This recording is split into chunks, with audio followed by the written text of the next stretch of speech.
Yung pag-akusa sa amin ng mga bagay katulad ng narco-vlogger, pogo-vlogger, fake news, ay umaabot, pro-China vloggers, ay umaabot na sa punto na akusasyon na ito, imputasyon na ito.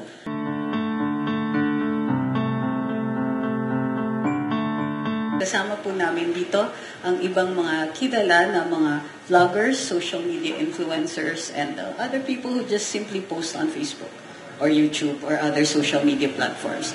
Na dito kami para i-announce yung pag-umpisa ng pagsampa ng mga kaso laban kay Congressman Ace Barbers dahil sa mga sinabi niya tungkol sa amin na nakakapanirang puri. Ito po ay final sa Quezon City kaninang hapon.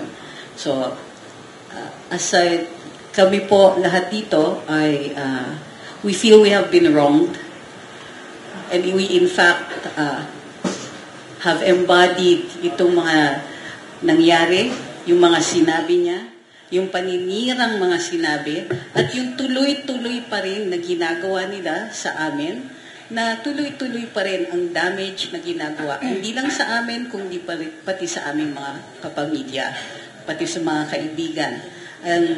Ang peligro na ipinipresenta ng kanyang mga sinabi sa amin, hindi lang sa mga reputasyon namin, pati sa health namin, mga iniisip namin tungkol sa sinabi nila, sa mga potential backlash, sa potential outcomes ng kanyang mga sinasabi, potential matters that can be brought up. Hindi lingid sa aming atensyon o kaalaman na ang topic ng fake news ay tinitake up na pati ng ehekutibo. Hindi lang po ito nasa legislature, kung hindi naririnig na namin from no less than the President, the Press Secretary, sa press officer, naririnig namin from law enforcement agencies.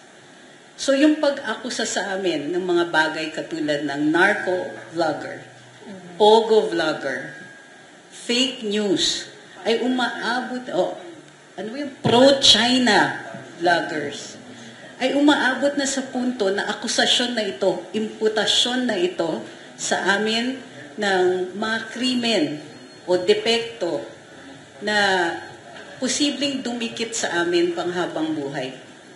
Hindi namin maaaring palampasin ito, lalong-lalo na galing sa isang tao na kongresista, na isang opisyal ng gobyerno. At kadalasan, although yung mga remarks niya dito ay hindi covered ng immunity, ginagamit din ang kanyang posisyon para makapanirang puri.